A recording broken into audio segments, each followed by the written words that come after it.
The Borris Lace by Post project was an initiative by Carlow Arts Office, Creative Ireland Carlow and the EU Craft Hub, with support from the Borris Lace makers and in collaborations with myself and Jules. The project was instigated as a way of managing isolation during COVID times. So the core idea was to revive the traditional craft of Borris lace and to work with the Borris lace makers. Over a 6-month period, we sent out a craft pack each month. The first pack was an introduction pack. It explained the history of Borris lace. The age range was from 65 to 99. We tried to make the project accessible for everybody. So if it meant drawing, fabric printing, stitching, or trying the traditional lace technique. We came up with a system where we could post out this kind of template of patterns and designs. We wanted people to select what they wanted to feel positive about and what they wanted to react to. So we had the opportunity to go into Borris Lodge nursing home. A lot of the participants found out had a background in sewing and stitching. One of the participants used to be a sewing machinist. The lady who was an invisible mender, how she went on her own when she was 16 to England to train other people. I used to do invisible mending. Do you remember the IMCO on the Marion Road? And they sent me to England. The place belonged to them to learn more and come back and teach us. To send you over on a boat on your own at a young age. What did your mother say? She thought I was mad. And she thought they were mad to send me on their own. By coming into the laundry here in Borris House, by putting up the display here and then having the event, it was the opportunity for people to come in and then to come and see their final work. That's the really rich creative part about community arts.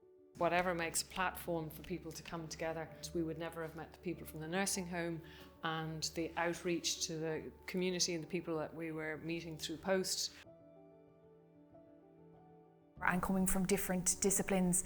Jules is a visual artist, I come from a design and a craft background, and then we have the Borris lace makers who are the traditional craft, and merging those three perspectives to be able to put a new spin on Borris lace and to bring it to a wider audience that maybe wouldn't have been exposed to Borris lace before. It's a beautiful skill that anyone can do, whether it's the traditional stitching or embroidery or printing or drawing, that there's loads of ways to approach it and that it can be shared.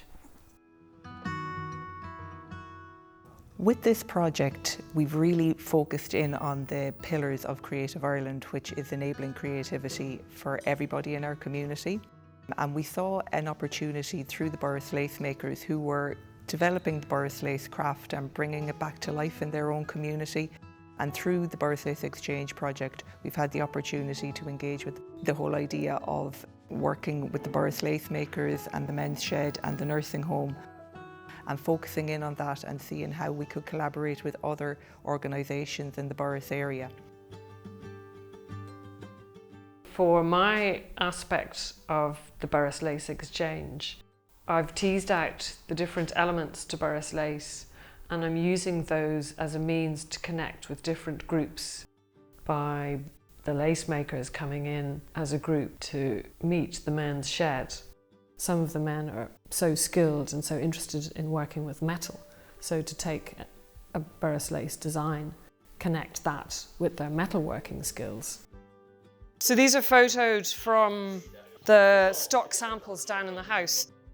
This was the first ever attempt to try and see if we could just write Borris lace with the new machine. And Tony's nice font, which is... Algerian. Algerian, yeah, no, it's beautiful.